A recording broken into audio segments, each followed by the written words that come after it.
আমার মেয়ের বয়স মাত্র ৭ মাস এবং প্রথমবার আমি তার খাবারে মসলা ব্যবহার করেছি।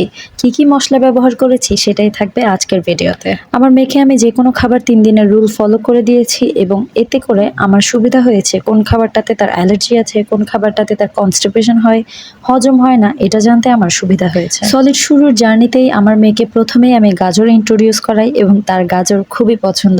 তবে আমার মেয়ের গাজর খেলে কনস্টিপেশন হয়ে যায়। সেই জন্য এই ক্ষেত্রে আমি একটা ট্রিক ইউজ করি, আমার মেয়েকে গাজর দেওয়ার সময় যেকোনো অন্য খাবারের সাথে মিলিয়ে দেই। আজকে দুপুরের মিল হলো মাছ সেদ্ধ এবং সাথে গাজর। আমার মেয়েকে মাছ খাওয়ানোর বেলায় আমি সবসময় মাছের পেটিটাই পছন্দ করি, কারণ এতে কাঁটা কম থাকে এবং খেতেও সুবিধা। আমি গাজরটাকে আলাদা সেদ্ধ করেছি এবং মাছটাকে আলাদা সেদ্ধ করেছি। গাজর সেদ্ধতে আমি কোনো কিছু দিইনি, কিন্তু মাছ সেদ্ধতে আমি কিছু মশলা দিয়েছি। মাছ যেহেতু একটা ফ্রোজেন আইটেম এবং এখান থেকে কাঁচা স্মেল আসে, সেই জন্য আমি মাছটাকে ভালোভাবে সেদ্ধ করেছি এবং মাছ সেদ্ধতে আমি দিয়েছি ছোট একটা রসুনের কোয়া, একটা তেজপাতা, ২টা লং। মাছের একটা পিস কিন্তু আমি ভালোভাবে লম্বা সময় ধরে সেদ্ধ করেছি এবং সেদ্ধ হওয়ার পর ভালোভাবে কাটা বেছে নিয়ে গাজরের সাথে ম্যাশ করে আমার মেয়েকে খাইয়েছি এবং আমার মেয়ে আলহামদুলিল্লাহ খুবই পছন্দ করেছে।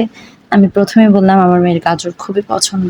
এতে করে আমার মেয়ের কোনো কনস্টিপেশন হয় না এবং তার বাথরুমও ঠিকঠাক থাকে। আপনাদের বাচ্চাদেরও যদি কোনো পছন্দের খাবারে কনস্টিপেশন থাকে বা হজমের সমস্যা হয়, তাহলে সেই খাবারটাকে অন্য খাবারের সাথে মিলিয়ে দিতে পারেন। আমি এখানে শুধুই আমার অভিজ্ঞতা শেয়ার করছি, আর কিছুই নয়। অবশ্যই কেউ মাশাআল্লাহ বলতে ভুলবেন না এবং আজকে আমার মেয়ের পছন্দের মিল সম্পূর্ণ শেষ করেছে আলহামদুলিল্লাহ।